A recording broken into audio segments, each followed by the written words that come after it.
The N6 Accra-Kumasi Highway in Ghana is one of the most economically vital arteries in all of West Africa. It connects Ghana's two largest cities, carries an enormous volume of commercial freight, and serves as a lifeline for communities across the eastern and Ashanti regions. And for decades, it has been overstretched, underdeveloped, and desperately in need of transformation. Now, Ghana is stepping up, and not with one solution, but with two. The government has confirmed its intention to build a brand new 198.7-kilometer Accra-Kumasi Expressway, a modern, tolled, high-speed corridor designed to carry drivers between the two cities in just 2 hours. But here is what makes this moment genuinely significant, and what has sparked a wave of questions and conversation across the country. This expressway is not replacing the existing N6 highway. It is being built to complement it, to run alongside it, to deepen the infrastructure layer connecting Ghana's most important economic corridor. That is the story we are unpacking today. And trust me, once you understand the full picture of what is being planned, what has already been built, what challenges remain, and what the government is now committed to delivering, you will see why this is not just a road story. This is a development story. This is a story about what kind of country Ghana is choosing to become. Let us start with the most important thing to get clear, because there has been some confusion in public discourse around this. The new Accra-Kumasi Expressway and the existing N6 Accra-Kumasi Highway are two separate, parallel infrastructure investments. They are not in competition with each other. They are not alternative to each other. They are designed to serve complementary purposes, and both are government priorities. This is a point that Ghana's Minister of Roads and Highways, Governor Kwame Agbodza, made emphatically clear during a major engagement with contractors and consultants in Banso, Eastern Region, in May 2026. He was unequivocal. The government's intention to build the new expressway is not a substitute for the existing highway. The existing road is still a priority. The dualisation of the N6 is still a priority.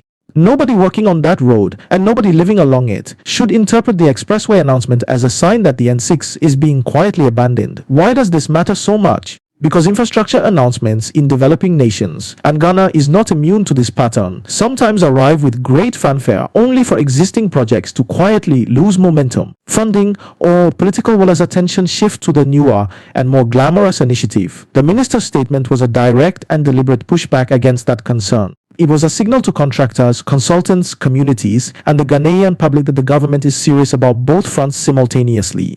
Now, from a planning perspective, the logic of having two roads on this corridor is not just sound, it is brilliant. The new expressway, which will cut through the Oda and Ofos Ayarabi areas, is being designed as a commercial, premium route. Drivers will pay a toll to use it, and in exchange they will get a fast, modern, well-maintained highway that delivers them from Accra to Kumasi in roughly 2 hours. That is a dramatic improvement on what is currently possible. But not every driver wants or needs to pay a toll. Not every business, community, or commuter will require the express option. Some people will prefer the existing N6, whether for cost reasons, because they are making stops along the way, or simply because the free road suits their needs. The two roads, therefore, serve fundamentally different users and use cases, and together they dramatically increase the capacity and resilience of this corridor. If one road experiences an incident, traffic can divert to the other. If freight volumes grow, and they will, both roads can absorb the load. This is infrastructure planning at its most strategic, and it deserves to be recognized as such. West Africa's growth depends on connectivity. Ghana, as one of the region's most stable and economically active nations, has a particular role to play in modeling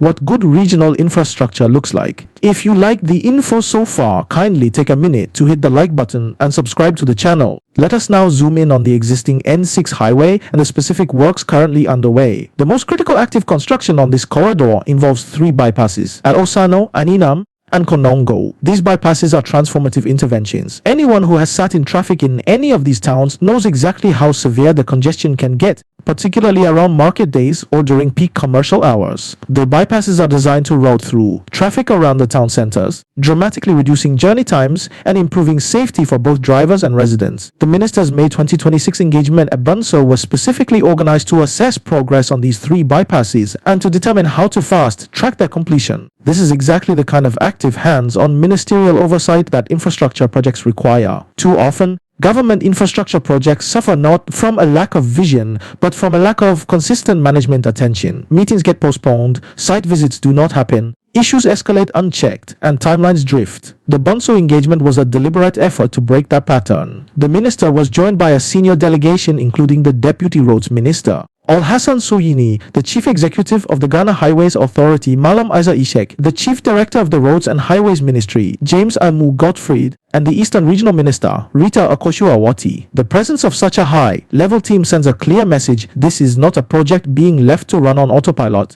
There is political and institutional attention at the highest levels. Now, here's where I must be honest about the challenges, because this story is not without its complications. The bypass construction has suffered significant setbacks. The minister himself acknowledged that the way the project was originally assembled created serious structural problems.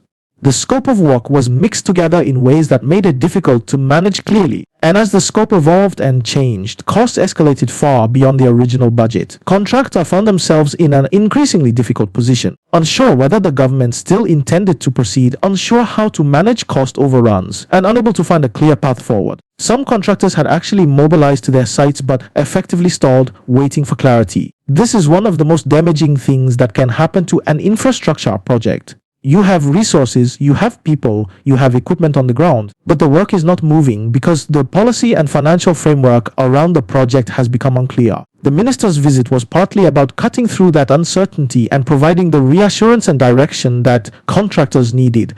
The government's position, as communicated at Bunso, is unambiguous. No project inherited from the previous administration is being suspended or cancelled. Every contractor that mobilized the site should continue working. The government's commitment is to see all outstanding works completed by the end of 2027. That is the target, that is the commitment. And the ministry has made clear that it will work alongside contractors to make that timeline achievable. The incoming Mahama administration, upon assuming office, made a directive decision: all inherited projects go ahead. This is significant, and it is worth pausing to appreciate why. There is always a temptation when a new government comes to power to want to put its own stamp on things, to launch new projects that can be branded as its own achievements, while quietly deprioritizing the projects begun under a previous administration. This temptation is understandable but ultimately destructive, because infrastructure projects, particularly road construction, take years to deliver, and constant starts and stops are enormously costly. The decision to honor inherited commitments and push all projects forward reflects a more mature approach to governance.